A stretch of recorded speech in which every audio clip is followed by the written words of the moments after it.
بسم اللہ الرحمن الرحیم۔ آج کل ہر بندہ اس بات پر شکوہ اور شکایت کرتا ہے کہ رزق کی تنگی ہے، مہنگائی بہت زیادہ ہے، بڑی بے برکتی ہے اور بیماری گھر سے جانے کا نام تک نہیں لیتی۔ تو یاد رکھیں کہ رزق آسمانوں میں ہے۔ اللہ تعالیٰ فرماتے ہیں وَفِي السَّمَاءِ رِزْقُكُمْ، رزق تو آسمانوں میں ہے، تو ہم اس کو تلاش کہاں پہ کرتے ہیں؟ ہم اس کو تلاش کرتے ہیں زمین پر۔ یاد رکھیں کہ رزق کو تلاش کرنے کے ساتھ اللہ کے حکم کو پورا کریں، رسول اللہ صلی اللہ علیہ وسلم کے طریقے پر چلیں۔ رسول اللہ صلی اللہ علیہ وسلم کے حکم کو پورا کریں گے تو اللہ تعالیٰ انسان کی ضروریات کو ایک جگہ پر اکٹھا کر دیں گے، انسان کے رزق کو اکٹھا کر دیں گے۔ پھر انسان کو رزق اکٹھا کرنا آسان ہوتا ہے۔ چاہے جا کے آدمی اللہ کے حکم کی نافرمانی کرے تو اللہ تعالیٰ فرماتے ہیں جو بندہ ہمارے حکم کو نہیں مانتا تو پھر ہم اس کے رزق کو دنیا کے اندر بکھیر دیتے ہیں، پھر ہم اس کی ضروریات کو بکھیر دیتے ہیں۔ پھر بندہ کیا کرتا ہے کہ صبح سویرے اٹھ کے کبھی یہاں پر جائے گا، کبھی وہاں پر جائے گا، اپنی ضروریات کو پورا کرنے کے لیے در بدر پھرے گا۔ تو ہمیں در بدر پھرنے سے بہتر ہے کہ ہم اللہ کے در پہ آ جائیں، اللہ کی بات کو مانیں، رسول اللہ صلی اللہ علیہ وسلم کے طریقے پر چلیں گے تو اللہ تعالیٰ ہماری ضروریات کو پورا کریں گے۔ اللہ تعالیٰ فرماتے ہیں نا، اے بندے ایک تیری چاہت ہے، ایک میری چاہت ہے، اگر تو وہ کرے گا جو میری چاہت ہے تو میں وہ کر دوں گا جو تیری چاہت ہے، اور اگر تو وہ کرے جو تیری چاہت ہے تو میں تجھے تیری چاہت کے اندر تھکا دوں گا، آخر میں ہوگا وہی جو میری چاہت ہے۔ تو ہمیں اللہ تعالیٰ کی جو چاہت ہے، اللہ تعالیٰ کا جو حکم ہے اس کو پورا کریں گے تو اللہ تعالیٰ ہماری ضروریات کو پورا کریں گے۔ حضرت عائشہ رضی اللہ تعالیٰ عنہا فرماتی ہیں ایک دفعہ ایک بندہ آیا، کہنے لگا یا رسول اللہ صلی اللہ علیہ وسلم، میرے گھر میں رزق کی بڑی تنگی ہے، بڑی بے برکتی ہے۔ تو حضور صلی اللہ علیہ وسلم نے فرمایا کہ کیا تمہیں آیت الکرسی یاد نہیں؟ تو کہنے لگے کہ آیت الکرسی تو یاد ہے۔ تو آپ صلی اللہ علیہ وسلم نے فرمایا تو پھر تم آیت الکرسی سے کیوں غافل ہو؟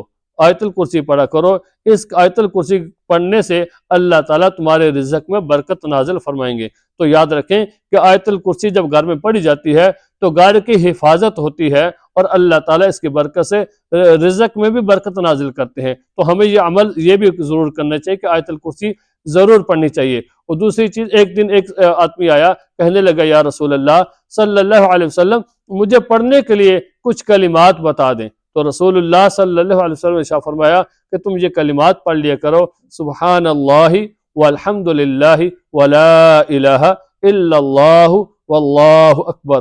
وہ اتنے کلمات سنے تو وہ بندہ چلا گیا۔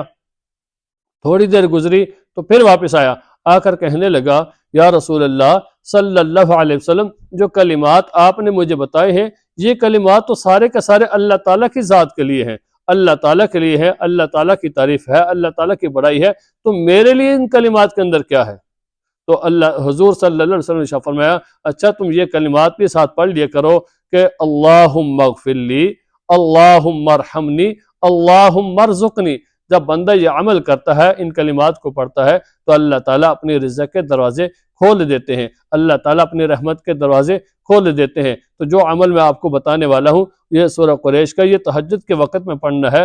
حضور صلی اللہ علیہ وسلم نے فرمایا کہ جب تہجد کا وقت ہوتا ہے، رات کا پچھلا پہر ہوتا ہے، تو اللہ تعالیٰ پہلے آسمان پر تشریف لاتے ہیں اور اللہ تعالیٰ اعلان فرماتے ہیں ہے کو بندہ مغفرت مانگنے والا، ہے کو بندہ گناہوں سے معافی مانگنے والا، ہے کو بندہ رزق مانگنے والا، ہے کو بندہ جو اپنی ضروریات کو پورا کرنے کے لیے دعا مانگے۔ تو جب بندہ اس وقت اللہ تعالیٰ کے سامنے دعا مانگتا ہے تو یاد رکھیں کہ جو کچھ اوقات ایسے ہوتے ہیں کہ جن کے اوقات کے اندر دعا کو قبول کیا جاتا ہے، اور ان اوقات میں ایک وقت تہجد کا وقت ہے۔ تہجد کے وقت میں مانگی ہوئی دعا کبھی رد نہیں ہوتی۔ تو ہمیں تہجد کے وقت اٹھ کر دعا ضرور مانگنی چاہیے۔ تہجد کے فائدے کیا ہیں کہ یہ اللہ تعالیٰ کے قرب کا ذریعہ ہے۔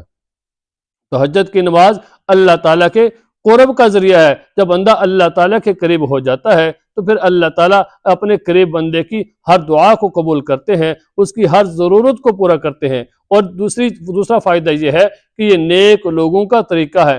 نیک لوگ جو ہیں تہجد گزار ہوتے ہیں، وہ تہجد کی نماز پڑھتے ہیں۔ اور تیسرا فائدہ اس کا یہ ہے کہ آدمی کے گناہوں کا کفارہ ہو جاتی ہے۔ تہجد کی نماز پڑھنے سے انسان گناہوں سے معافی مانگتا ہے اور اللہ تعالیٰ گناہوں کو معاف فرما دیتے ہیں۔ اور جو سب سے بڑا اس کا فائدہ یہ ہے کہ انسان جسمانی بیماریوں سے محفوظ رہتا ہے، انسان جسمانی بیماریوں سے محفوظ رہتا ہے۔ تو ہمیں تہجد کی نماز ضرور پڑھنی چاہیے، اور عمل اس کا یہ کرنا ہے کہ سورہ قریش کا کہ تہجد کی نماز پڑھنے کے بعد آپ نے ایک تسبیح جو ہے وہ درود پاک کی پڑھنی ہے، پھر 21 مرتبہ سورہ قریش پڑھنی ہے، پھر اس کے بعد ایک تسبیح آپ نے درود پاک کی پڑھنی ہے۔ جب بندہ یہ عمل کرے گا تو اللہ تعالیٰ اس کی ضروریات کو پورا کریں گے، اس کے لیے اپنی رحمت کے دروازے کھول دیں گے۔ اور ہمیں ہر روز تہجد کی نماز کی پابندی ضرور کرنی چاہیے، اور یاد رکھیں کہ عمل جو بھی کریں لیکن ذات جو مقصود ہو وہ اللہ تعالیٰ کی ذات ہو، ریاکاری نہ ہو، اللہ تعالیٰ کی ذات کے لیے،